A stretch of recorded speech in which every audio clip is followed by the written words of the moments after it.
Dans cette vidéo, je vais vous montrer comment transformer une photo en apparence assez plate, lui donner un effet contrasté et trois-dimensionnel.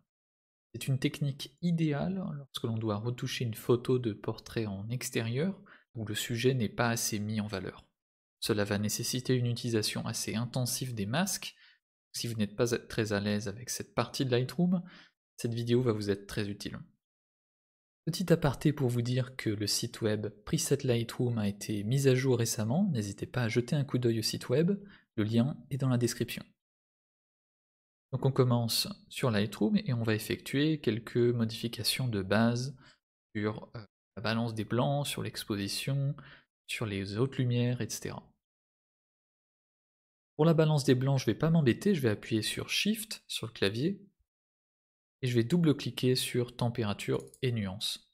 Ça va me donner une balance des blancs assez précise et j'ai pas besoin de m'embêter. Pour l'exposition, les contrastes, je vais augmenter un petit peu l'exposition ainsi que le contraste. Pour les hautes lumières, elles sont assez présentes, donc je vais réduire un petit peu autour de -20. Pour les ombres, également les réduire. Je vais réduire les blancs, les noirs également. Au niveau de la texture, vu qu'on a tout un tas d'effets sur la photo, que ce soit des feuilles, le bois, la terre, etc. L'augmenter n'est pas une mauvaise idée, ça va donner de bels effets, également les poils du singe, ça va être assez intéressant. Augmenter également un petit peu la clarté et la vibrance. Donc on vient d'effectuer quelques modifications de base et ça permet déjà de changer complètement la photo et la rendre beaucoup plus intéressante. Le singe est beaucoup plus mis en valeur et beaucoup plus intéressant à regarder. Maintenant, on va s'attaquer au masque. C'est vraiment là que tout va changer au niveau de la photo. On va créer un premier masque autour du sujet. Ça va détecter automatiquement quel est le sujet de ma photo. Hop, mon singe. Je peux décocher cette case pour ne plus voir l'incrustation. Et je vais augmenter en exposition mon singe. Je vais également augmenter un petit peu la saturation. Voilà. Je vais créer un deuxième masque pour donner un meilleur effet au niveau des yeux du singe. Hop. Je peux zoomer, aller dans masquage, créer un masque pour le pinceau. Et je vais choisir l'incrustation au niveau des yeux, très rapidement. Et je vais augmenter un petit peu l'exposition pour rendre les yeux du singe un petit peu plus intéressants. Hop. De cette manière. Donc maintenant j'ai envie de créer un nouveau masque qui va assombrir tout le reste de la photo, à peu près, mais au lieu de créer un nouveau masque et de choisir juste l'arrière-plan, où là je vais malheureusement perdre un petit peu en trois-dimensionnalité, je vais à la place créer des dégradés linéaires. Hop, de cette manière.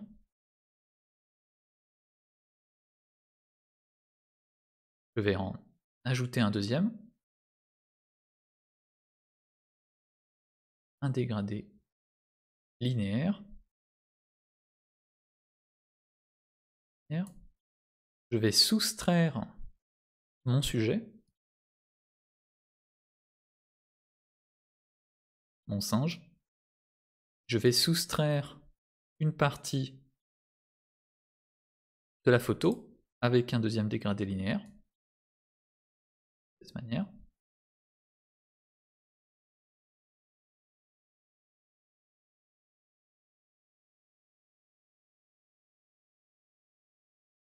Je vais soustraire cette partie-là également.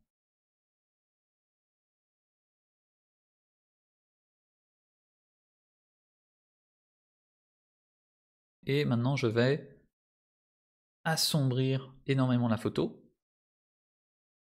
De cette manière. Hop.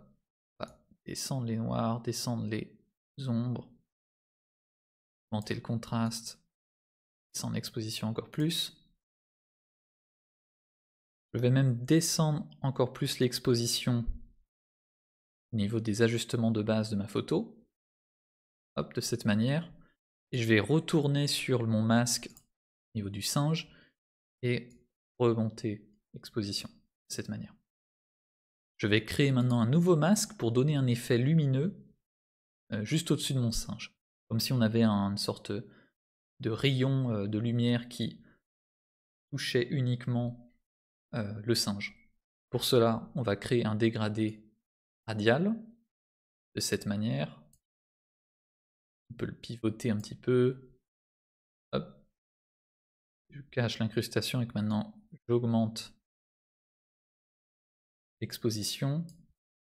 Ça donne un effet maintenant lumineux à ma photo qui vient toucher le haut de la tête du singe.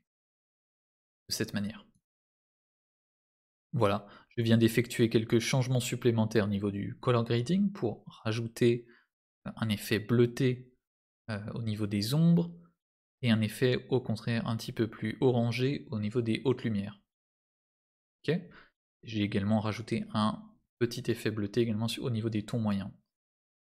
Maintenant, si je regarde l'avant-après, on peut voir que j'ai complètement transformé la photo. Elle était de base très plate, pas très intéressante, alors qu'on a un sujet qui, au contraire, est vraiment très intéressant et sympa à regarder.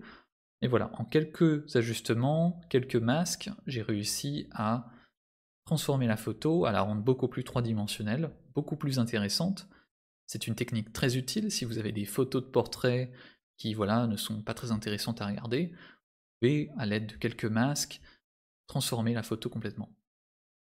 J'espère que vous avez apprécié cette vidéo, ça fait longtemps que j'avais pas posté sur YouTube. N'hésitez pas à vous abonner à la chaîne si vous avez apprécié cette vidéo, et on se retrouve très bientôt pour une prochaine vidéo.